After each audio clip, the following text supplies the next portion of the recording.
Welcome to the Indie Game Arcade, a podcast all about indie games, and in this first episode, we're going to be talking about Dicefolk, along with a few others. My name is Chris. I'm Joseph.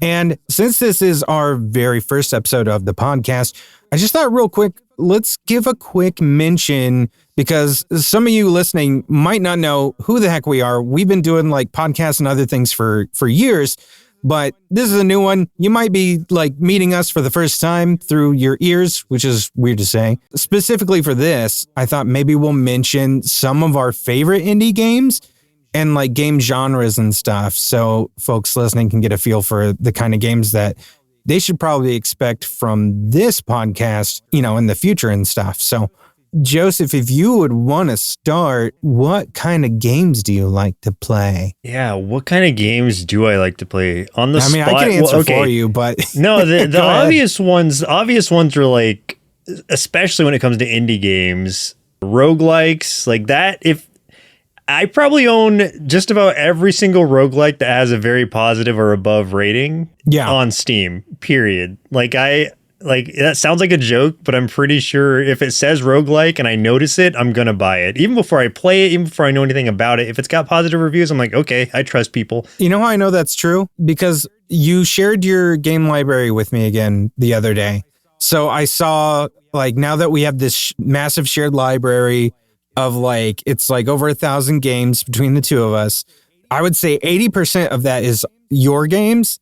And within that, I would say 80% of that is just nothing but roguelikes. So, because like I did the dynamic collection in there so I could like sort everything. The roguelikes section is like almost 600 games just by itself. I was like, oh my God, like it's way more than it was like a couple years ago. I have more roguelikes than I could ever reasonably play in a lifetime, maybe, unless I didn't have to work, and then I'd probably just do that. But yeah, or eat or sleep. Well, I can eat and play a roguelike most of the time. That's true. Can't sleep and play them. I just won't sleep. So I like roguelikes. I like Souls-likes. I like games that are like other games, basically. Yeah, so Souls-like being games that are like Dark Souls in that they're very challenging. And I like games that really push me to a certain limit, because I find that like a lot of other game genres just aren't challenging enough for me. I get kind of bored if I'm being like handheld through a game. So that's why these games kind of really strike my interest, because they're both very challenging game genres in different ways. Some examples would be Dead Cells, Enter the Gungeon. I had a lot of fun with that one. Hades, of course. That's like a huge one. Everyone knows Hades. As far as like indie Souls-likes go, there is Another Crab's Treasure, which I recently played all the way through, and Salt and Sanctuary is a really good one as well. Salt and Sanctuary 2, that one's fine, but the first one, really good, solid game. Did you play through Hollow Knight, and is that considered a Souls-like? Yeah. I did play through Hollow Knight also. Okay. So that, I think that's an indie, technically. Yes, it should be. So those are the kind of games I like. Real tough games. Yeah, I'm sort of on the complete opposite spectrum of that, where I like the shiny, pretty stuff with like, lots of story, just real in-depth story and things like that. So, I like a lot of other things too, though. Like, I don't want to get shoehorned into just being, only liking the really easy stuff. But like, I do have a love for like just a real good walking sim with a good story, like Firewatch. I'm really fond of like mystery games, puzzle solving games. So things like Return of the Obra Dinn and The Case of the Golden Idol was one of my favorites from the last few years. The entire Rusty Lake series and Cube Escape series. I love those games. I've played through pretty much all of them except for one. But I also do dabble occasionally in the roguelike. I do really, really like roguelikes, especially many roguelikes that revolve around like deck building and stuff.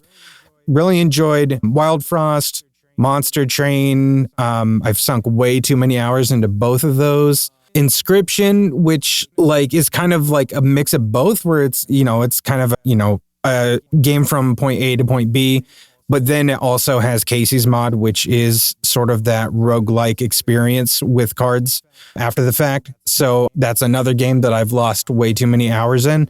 That's sort of where I'm at with indie games. That's sort of my thing. And I also really do enjoy good indie horror games as well. Even if they're like, like goofy, cheeky RPG Maker ones, like I'll play it. I played Mad Father way back in the day, The Witch's House. I got that.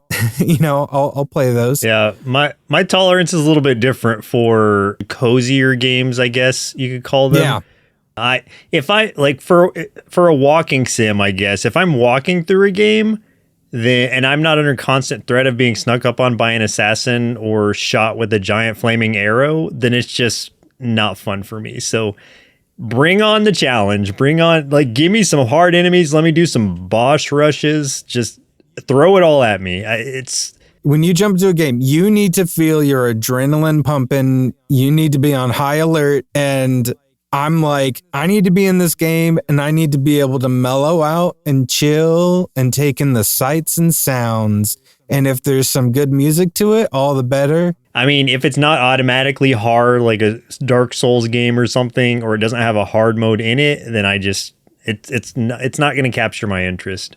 Well, and that's why we have our two YouTube series on our NerdSloth YouTube channel. You've got hard mode and I have casual gaming. So that is very true. Yeah, we know ourselves well. Yeah. But we do converge when it comes to roguelikes, since we do like those. And for today's topic too, luckily for us, it is a roguelike deck builder, which is Dicefolk, which was developed by Tiny Ghoul and Leap Game Studios, and then published by Good Shepherd Entertainment. It's all caps, so I think it's like Leap Game Studios. Oh, okay. So I said it wrong. Leap Game Studios. Yeah, there you go. Yeah, there you go. There we go. It's my bad. I pronounced it wrong. I do that sometimes. You don't want to offend Leap. Yeah, I don't want to mess that up. I can't do that. For a quick description, Dicefolk is a tactical roguelike game based on customizable dice and monster catching mechanics.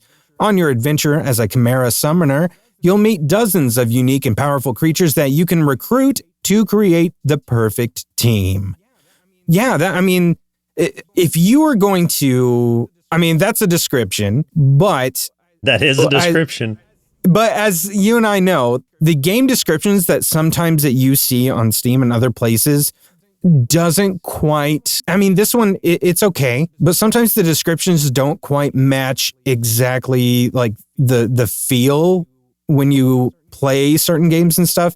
So like, if you were going to pitch this game to me in just like a short like sentence or two, like how would you describe it yourself? I would say it's like a combo of Pokemon and Slay the Spire, but with dice. And then if that doesn't intrigue someone enough, then I can't help them. That's perfect.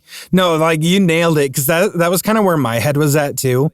It's like it does feel quite a bit like both of those things and takes really, really good bits from both games. But I also don't want to like downplay it by, if someone has certain opinions about Pokemon games or how repetitive they may be.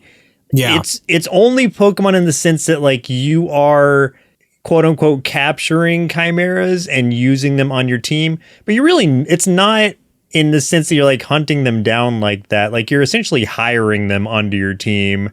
You only have like a set amount that you're getting per run. So it's not like you got to catch them all kind of thing. Like that is something that will happen over the course of you playing this game multiple times. And trust me when I say that, like when you start playing this game, if you're into it at all in the first run, you're just going to have more fun every single time. We introduced ourselves to it when I was visiting you last week, and it was just something I had picked up because, I pick up all roguelikes, and I was like, we could try this out. This one looks fun. We jumped into that game thinking we were going to play multiple games throughout those 5 days I was there, but we only played that game. We were so invested in it. I checked the hours played afterwards, and it was like 25.8 hours or something like that. Yeah, that we did. That doesn't surprise me. It was pretty good, and that was in between doing like all kinds of other things. Real quick, before we get into the gameplay and the mechanics, I did want to touch on this game does have a story to it. However, like I was when I was looking it up, and I do remember there being like a through line with a story and everything. But like the story aspect of it is so minimal and so little consequence to the like game mechanics and the progression of the game itself that like I almost kind of forgot there was a story. And then I wanted to ask you, because I know that you're very much a like person that's very focused on the gameplay and stuff, where I usually am the story guy. Do you remember there being a story or what that was? The only ounce of story that I remember getting is in the intro.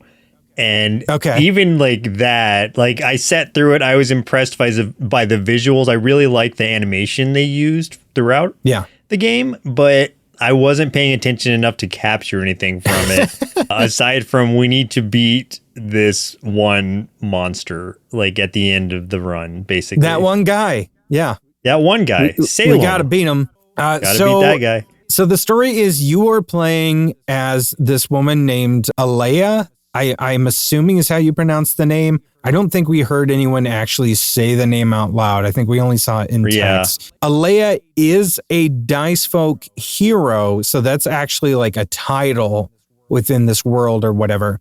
So instead of like Pokemon Master, you got a Dicefolk hero. Love that. News to me. She discovers her ability to befriend Chimera and fight back against the evil forces threatening humanity's extinction. Namely, that is like this big evil force they're talking about is like, from what I understand, a big monstrous Chimera named Salem. Yep. We'll talk more about Salem later. But from what I gather, Salem has conscripted these Chimera to attack the human race in this world, which is also a very like, I guess, early medieval kind of fantasy sort of setting.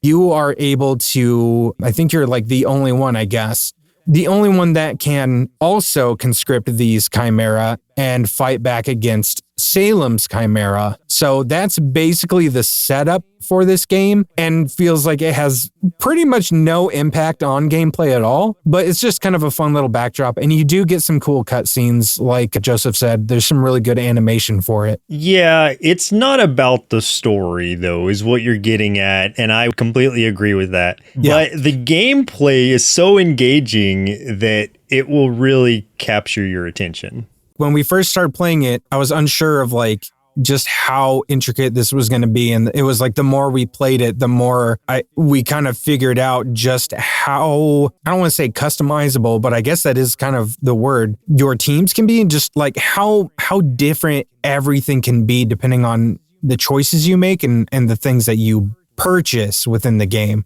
Like how much that changes how you can play the game. Yeah. So the deck building aspect of it is a misnomer in the sense that like what you're really building are your dice. You are constructing the faces of your die, which usually it start different depending on the class that you choose, or the what was it? The is a insignia talisman or something. The talisman that you choose. Yeah, that kind of sets you up with a different set of both Chimera and different starting dice pools. And you can customize those dice pools as you go through to give yourself better odds of rolling something favorable. And what's really interesting about it, like, because there are other dice rolling games, especially roguelikes, but this one, you're rolling not only for yourself, but also for the enemy, or choosing what the enemy does based on those. And even if that sounds like that would be kind of like, I don't know, cheap or too easy, like there are times where you have to make really hard decisions. Like I'm going to have to sacrifice myself, or at least one of my Chimera this turn, because of the dice.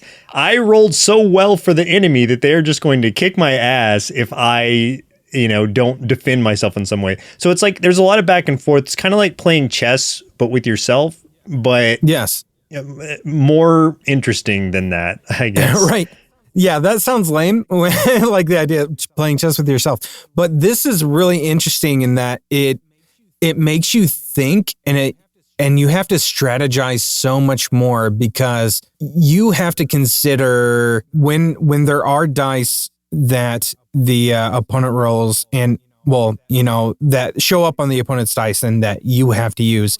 And I do want to clarify real quick that the faces of these dice, it's not like you're rolling numbers or anything like that. Like the faces are like different attacks and things like that. So whatever attack you have to use, you have to balance that against what you have on your team.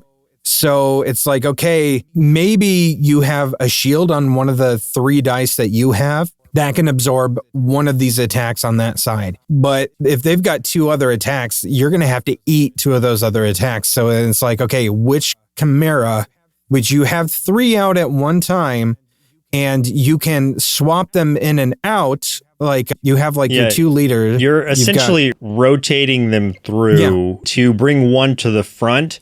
And that is generally the one that's going to be taking your hit, although there are exceptions to that. Primarily, you're going to, like, in those instances, in the instance that you just mentioned, you would want to bring someone either with the most health or who can just take hits easier or better up to the front to absorb that hit. But you can't just rotate on the whim. That is also one of the dice faces, is rotate around. And there's some that are like random rotations. You don't know which way it's going to go. Some that are like either left or right. The best kind of rotation you can have is one that lets you go either way, but that's something you have to purchase through like a dice smith. So it's really, it gets into these like really intricate stages of like, this didn't seem like it was going to be important on our first playthrough or 2, but then the more we got in the weeds of it, the more we're like, oh man, I really see how this stuff can work together. And I also want to add that like the chimera, even though like you will get ones that are seemingly stronger than others, they're all very situational in that you can get some together that have really good synergy with each other, even if they're not like the highest level chimera you have or whatever, or have encountered or picked up. That you can have like some ones that are seemingly weak, but have like an ability that really benefits some of the other ones. So that's where a lot of the customization comes in, is customizing your team, making them work together to really help out your odds of winning. And I would say probably more than any other roguelike that I played in the recent past, this one, we've had more of a win rate than any of the others, which is kind of surprising given how like complicated this might sound, us just describing it. But I would say it's very forgiving in that it doesn't seem to be super punishing of things. And even if you do lose a run, which I've lost a couple, you still are gaining something in the roguelite sense that you're going to be more powerful next run because you've either gathered a new talisman or you have gathered more chimera to help your team along, picked up some new items that can pop up. So there's a really good sense of progression, whether you win or lose. But I would say more than like most roguelikes, you're probably going to win more matches than you lose. Yeah, and that makes you feel good. It makes you want to play it more too, which I think is incredibly smart. Whereas like, I have played other roguelikes where, you get so far and then you just get crushed. And once that happens, and especially if it happens multiple times, like those are the ones that I'm kind of like, I think I'm done playing this one. That eventually happened to me with Wild Frost, because that one was just so intensely difficult. So unforgiving. Yeah. So, that's one of those ones where like eventually I was just like, I got to give up on this one. Like there's no point in me continuing to try and play that one. But this one, like it makes you want to keep playing. More stuff that I want to add with how finely detailed things can get. When you are getting these chimeras, now like everything is set up and the game progression is kind of set up in that there are typically 3 biomes, which are essentially, let's say, 3 levels each run that you do. And in one biome, there might be 8 battles or something, along with like other places you can go to like spin the coins that you earn. So there's all those battles. There's places you can shop. At those shops are tokens. Tokens are things that can be spent to give you an immediate effect within battle. It might be like a heal token. It might be some sort of status token that you can use to benefit your party or to put some sort of effect against the opposing party or the opposing party's like leader, something like disabling their attack for that round or putting one of them to sleep so they can't attack until they're hit again and woken up. So you've got those tokens. You've also got items that you can equip, and those items can dramatically change gameplay. Those are things that might be like stat boosts, or they might have a completely different ability. And some of those abilities too may require something called activation, which is like you can put that item on your Chimera, which they have like little pocket slots basically that it's another thing that you have to like make decisions about within the game. Do I want to add more slots to my Chimera? Because that means you might have to potentially sacrifice being able to heal them, at a time that you need it. But anyway, let's say you get an item that requires activation. You put it on your Chimera. When it's activated, it will do 1 hit of damage against the opposing leader for like equal to your leader's strength, which is like 8. So you get an extra 8 damage. That's great. But to activate, you have to find like a dice smith or something that has the activation dice face to install on one of your dice. So you can't use that activation until that the die rolls up onto that face during the battle. But man, those activation ones are usually extremely powerful. And what's crazy is some of the matches that you and I had were the ones where we got multiple items put on one Chimera that were all activation ones. I had one the other day, like I was doing another run, and it was something like buffs the strength of the Chimera. And the other one was just like if the Chimera gets buffed, like an extra strength or something, does like a hit like once per turn or something. It created like a loop and kept triggering, like re-triggering each other. So it was just like buff, hit, buff, hit, buff, hit. And it just kept happening. So I was just like wiping everyone on that freaking other team. Yeah. I had a situation like that where it was like there was some kind of token that I had where it was like when you use activate, it has a chance of reactivating, like 50% chance or something of reactivating. So it does it again. And then I had also happened upon like 2 different ray guns. And what those do is like they will attack the leader of the opposing group for your base damage, however much that is. And so like it was like using both of those ray guns when I would first activate it, and then it would re-trigger itself and do it again. And then I think it had a chance or had something else that allowed it to trigger again. And so then it would happen again. So I was essentially hitting that thing 6 times before I even got to use my actual attack. So it's some of those chains that can just really come together well.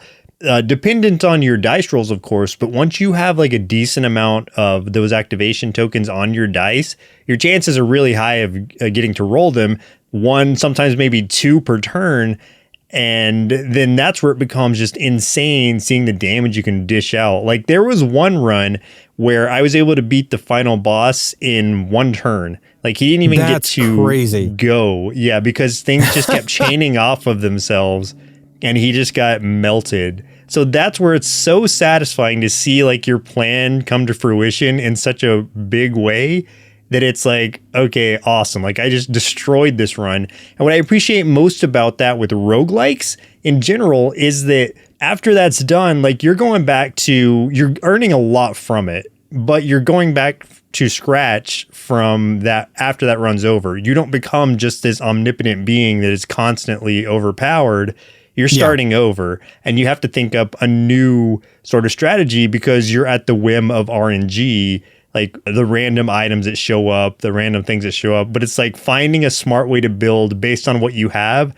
That's what's really fun to me about these types of games in general, is giving me the ability to kind of think my way through a situation where I'm not sure what's going to come my way. I can't pre-plan this. I just have to plan as I go.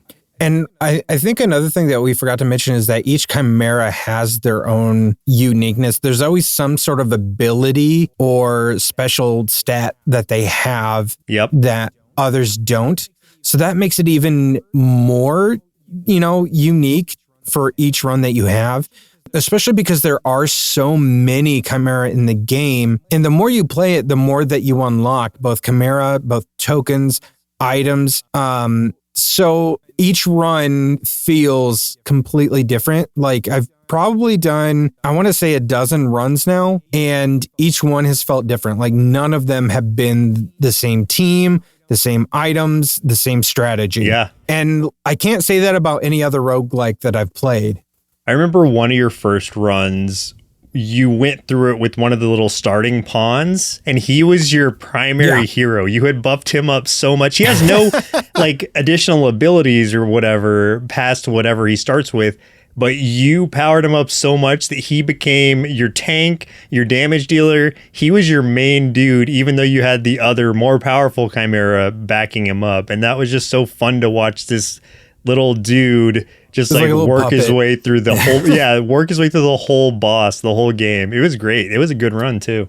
Yeah, and I think part of that too was because not only from really buffing him, but also like playing it smart with the two other Chimera I had, which was using them as like smart supports. Because I think that's the one where I remember we got this one Chimera when I was playing that I don't even remember what it's called because almost all the Chimera have like names that are just wild to pronounce. You and I were too lazy. We did not want to even try to pronounce some of them. I just remember Bakamu, the elephant. There was one that I think was obviously supposed to be some sort of small rock thing, but to us, he looked like a piece of toast, so we kept calling him Toast. That's right. I still don't know his real name, but he's Toast to me forever. I think that was the run that I ended up getting Toast, because usually we were facing off against him. He's just this little guy. He barely has any damage. He only does 2 damage, which is minuscule compared to any other Chimera. But he had a really high intelligence. So I kept putting items on him that really took advantage of that intelligence, especially like healing items and stuff. So like whenever like those were used, it would heal the crap out of my leader. And yeah, it was just this little starting guy. Like when you start, you get 3 little like puppet dudes that are meant to be replaced, really. But yeah, I was able to do that because of how I utilized, that guy in my back line. And then I think I had that little swordfish dude on the other one that hits every time that guy hits. Oh, yeah. So that's his ability, is when your leader attacks, if he's not the leader, he'll attack as well every time. So yeah, that ended up being a huge, like just a super satisfying run. Like, and I think that's the thing I want to really like reiterate about this game, is that it is unbelievably fun and feels so good when you get a good run in. Like you feel amazing playing it. Yeah, it does what the best roguelikes are made to do and should do, which is make you feel great about going through a run, so much so that you're like, I need to have at least one more run. And one more turns into 2 more, turns into 3 more, and just like go on and on until you're just like, okay, I need to go to bed because I have work tomorrow or something. It's just that great feedback loop of like, this is making me happy, this is making me feel good, my dopamine's high, I won, I unlocked all this stuff, now I want to see how all this other stuff works. And so you just keep going, and it keeps you, it's got that nice like addictive loop. But like any good roguelike, you can always feel like, okay, well, I can step out of it because like I'm not in the middle of a game or whatever. But even if you are, like some roguelikes will just cut you off and like it doesn't save your progress. This one does. So even if you're in the middle of a run, you have to do something, just save it and quit, and then you're done. And you can come back into that same run whenever you want to. So this has like all the best qualities that I like about roguelikes all in one package. I love the ability to be able to just save and pick it back up later. Especially, as a dad, like that's almost like necessary for any game I play now. Because if I can't come back, that I'm getting interrupted constantly. No one tells you when you have a kid just the amount of interruptions. Like you can't, you'll never sit down again. It's almost impossible. So I'm constantly getting up and that sucks. So a great roguelike for dads is what you're saying. It is the perfect, especially like, man, it runs great on the Steam Deck too.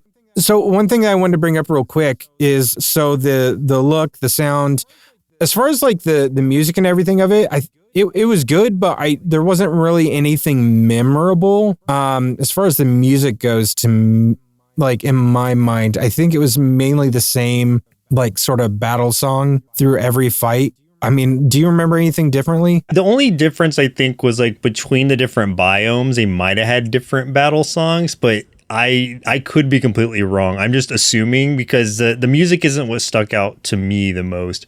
It wasn't bad. It was just like satisfying enough to like be good background music while you really thought about how you were going to set your team up. Right. The art, though, we talked a lot while we were playing this game about how much we loved the art, especially of the different chimeras. So that's one thing that I really wanted to bring up, especially because there are so many different chimeras and they all do feel very different. Like none of them look the same. And I think that is the big way that it feels very Pokemon-like, is that, we keep saying chimeras. In my head, like when I think of chimera for whatever reason, maybe this is like a medieval-ish thing, like I almost think of like, I don't know, something more dragon-like, like dragon lion-ish sort of thing. Even though like the anime nerd in me should be thinking of Full Metal Alchemist, but each one, they all look like a Pokemon, but I think maybe better designed than a lot of Pokemon, especially when Pokemon just has, I don't know, they're scraping the bottom of the barrel sometimes. The only exception to that, I think, would be Toast, which I know he's not Toast, but he will always be Toast to us. Yes. I just... like talking about Pokemon so much, like I wish there was a Pokemon game that played like this. Like Pokemon should take inspiration from this game and set up, because when it comes to Pokemon games, like I don't really have to think through it. That's the thing. Like I know they're like primarily meant for like a younger audience. That's fine. But it's like, I just wish there were more of a challenge to it without me having to force a challenge with like a Nuzlocke run or something. You know what I mean? Yeah. Well, and especially when they've just done the same formula over and over and over again for several decades. Yeah. This team could make their product 100% better. Because, I would play this for, I don't know. I could keep playing this. I've had to stop so I can go back to playing other things because I'm like, hey, you've got Let's Plays to record. You have other stuff to play so that you can talk about it on the show. Knock it off. You got... But I keep wanting to go back and keep playing this. So I have a child to take care of. I know all the responsibilities. She hasn't eaten for days. I need to. I need to change her diaper. It smells so bad. Disclaimer: He does take care of his child. I really think that this game has something special. It's not just the look. It's not just the gameplay. It's like the whole package. They really did a great job on this and really refined it, which, it makes me wonder, I didn't see this game until it was like just before it was released, which I think was February, I want to say. So like, I didn't see if there was like early access or a demo or anything like that. Like I really didn't hear almost anything about it until like right when it was happening. And that might've been, I don't know if that was from like a YouTube video, like compilation or something, or what, but like I didn't hear really any buzz about this. So I'm very, very glad that you brought this so we could play it, because this is definitely, I would say, one of my favorite, if not my favorite roguelike right now. Yeah, as far as right now goes, this is definitely my favorite. I want to jump back into it like immediately. Right now I'm playing through Star Wars Outlaws, but right after that, I know I'm going to have a game or two of Dicefolk before I jump into anything else. Would you recommend this game? Well, I mean, you and I know, we both know we would recommend this game for people. But, so let me pose you this. Would you recommend this as a first roguelike game for someone that hasn't played a roguelike before? Honestly, probably yes, because like we were talking about earlier, I don't think we're like like so smart or such good gamers that we're just that good at this game. I just feel like it's a very forgiving and allowing game that really lets you kind of ease into it. there are more challenges to it. And like, we even after beating the game unlocked these new challenges that could get progressively harder and harder. But I think as a base game, you're going to win more runs than you lose, like I was saying earlier. And it's got that very satisfying feedback loop. So could this be your first roguelike game? Yeah, 100%. Yeah, I think I would agree. And it does a really good job of kind of introducing things to you. I would say the one drawback is, as we kind of explained at the beginning, instead of like having class types or chimera types or something like that, you have these talismans which determine which chimeras you're going to be able to use for your run. And you start with the warrior talisman. It's the only one available to you on your very first run. And I feel like in our experience, that has been the one we've probably had the most struggle with. Yeah. Which is weird that like, I feel like it was supposed to be the easier beginning one. And I think it ended up having the opposite effect, because even though like, I think it was the last talisman you unlock before you can go and fight. It's the one you unlock when you can finally go and fight Salem if you unlock them all in order, which I want to say is called, I don't remember if it was called Wrath or if it was called Pain. I want to say it was Pain, the green one. Yeah. I think that's supposed to be the hardest one. And it did start out hard. Like that first biome was a struggle, but like once I got the hang of that, I was like, oh man, yeah, no, I understand how this one works now. These chimeras, this is going to be great. I understand it. I got this. I know what to do. I can strategize. But the warrior one, like every time I've used that one to start with, I feel like I've struggled. And I don't know if it's because of the chimera pool that you start with there before you unlock more or what, but let me pose to you the idea that maybe let me pose for you. that many roguelikes, the way that they start is like they start harder and then they end up getting easier as you go. So in a way, maybe that's what this one is doing. Maybe the warrior is intentionally a more challenging, or at least a less like, I don't know, pre-built one to the point that it's going to make your runs easier, because maybe they don't want your first run to be easy, or at least easy to the point where it's like you can really strategize with it.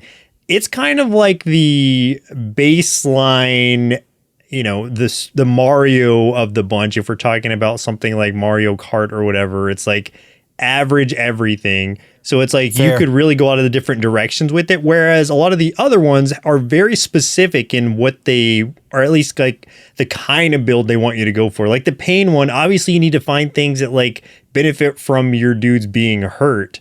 Whereas the warrior one, it's just so like basic that it's like you can do whatever you want. But with that comes a challenge of like, well, now I need to find the exact kind of dice I need or other chimera I need to do what I want. So I think that one in a way might be a little bit more challenging because of just how like baseline it is. I think that's a good assumption. So with that said, is there any advice that you would give any player for going in, like any starter advice or like any like build ideas or something like that you would be like, hey, you should try this because it was pretty fun? Yeah. Yes. Well, my advice would be make sure to pick up healing tokens when you see them. Oh my God, yes.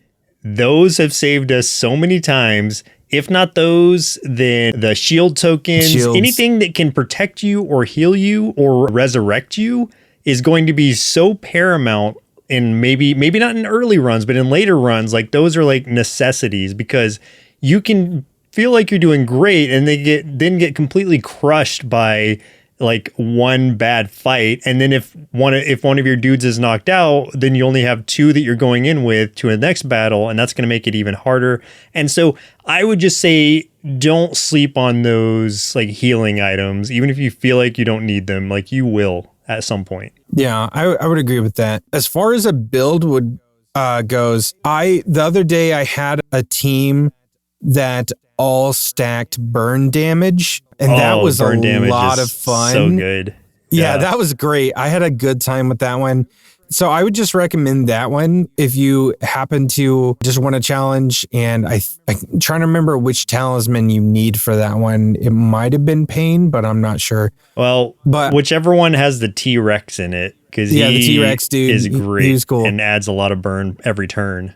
Yeah, he was the first Chimera I grabbed on that run. But yeah, each one I had was adding more burn at different intervals during the match. And like what burn does is it increases the amount of damage that you do when you attack them, and all that stacks. So it's like if your person inflicts 3 burn when they attack, that 3 will be put on that opposing lead or whoever you attack.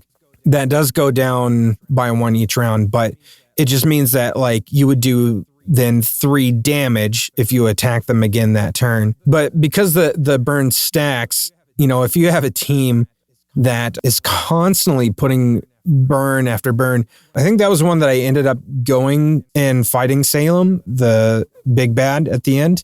I remember at one point, like my burn stack was like 40 something. So it was just, there was so much burn. So I was basically doing like 40 extra damage every time I hit, which is nuts. Yeah. It just keeps building and building that damage. The longer the fight goes on, like basically the stronger you get that way. So yeah, burn damage may be a little OP at the it does feel like versus that. anything else. Sometimes. I think, yeah, I would say burn damage is probably what you would say is the most like could become the most overpowered because it can stack like indefinitely. Yeah, I agree.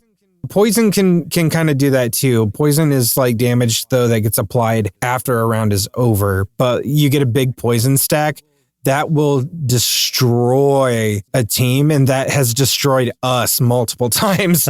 Yeah, poison sucks. That's rough, but yeah, it's a great game overall. Love it, recommend it, would play all the time. Yes.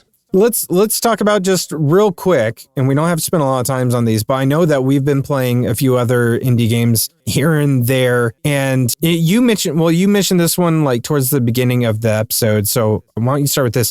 So you finished up recently another Crab's Treasure, which was one of your indie Souls-likes. It's a crab-like, Souls-like, a crab-like. Where you are playing as a hermit crab, and the different abilities you're getting are dependent on the shell that you are using, because your goal is to retrieve your shell that has been taken from you because like you couldn't afford to pay the taxes on it, which is like it's this whole like overarching story, but you're essentially trying to get your shell back. That's your ultimate goal.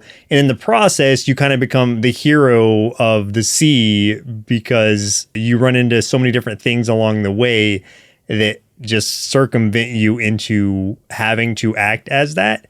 But it's a really fun game. I love the parry system in it. That's really great because anytime I can get a good parry system where I can react, it makes battles just more reactionary for me. And that's how this one felt most of the time. But I'd say it's pretty overall forgiving. Even if you're not like a big Souls-like fan, I think this one's very approachable. It's not that it's like super easy either. There are some really challenging portions, but overall, like it was a pretty smooth run, and there was no point that I was hung up on for too long. I guess up until like the end, where it just became there were these really annoying like giant crab enemies that were the worst. The laser beams? Like they were shooting laser beams and they could hit you from anywhere. So. But outside of that, you don't have to kill them. You can avoid them. I just had to kill them personally because I was so upset with them. But aside from that, the bosses are fun for the most part. There were a couple that I didn't care for, but there's so many that you're going to like more than you don't. If you enjoy Souls-like, definitely try it out. I just finished Sea of Stars. It's a turn-based RPG and probably the closest spiritual successor to like the original Final Fantasy games or Chrono Trigger. I would say more along the lines of Chrono Trigger than anything we've ever gotten. The story is really good. There's tons of characters that you will absolutely fall head over heels for. And the art is great. The soundtrack is amazing.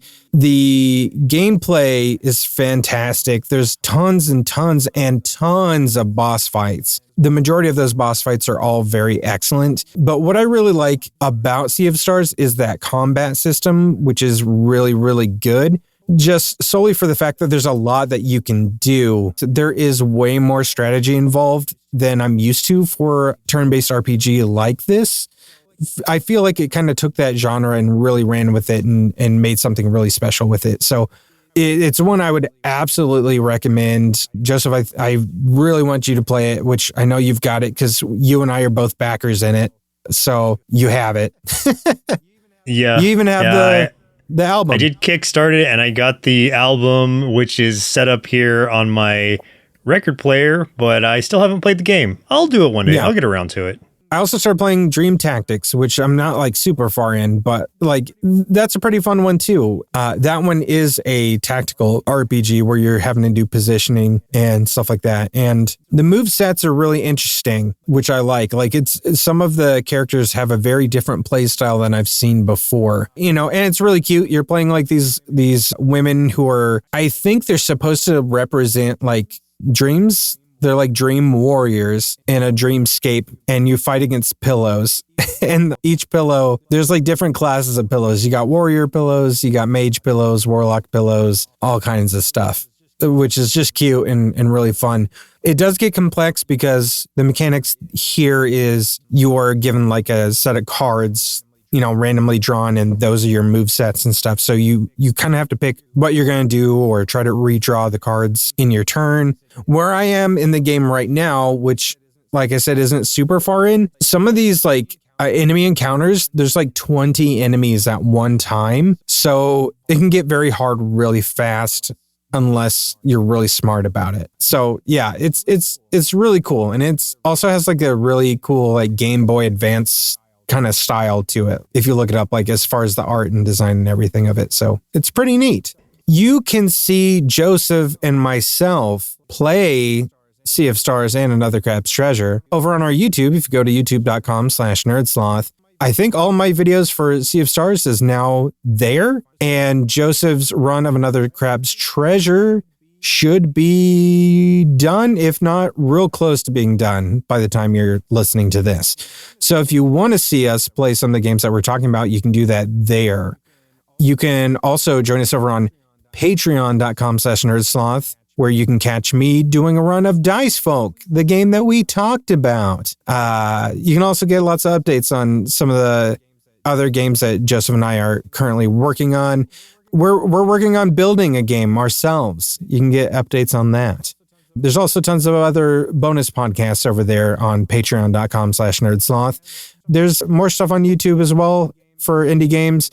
You can see a full playthrough of games like Inscription, Case of the Golden Idol, Return of the Obra Dinn, Paradise Killer, tons more. We have a lot of stuff over there. So I just want to say, without going into any details on any of them, here are some indie titles that are on my radar personally. I'm not going to say anything about them. I'm just going to say the name, and that's going to have to suffice.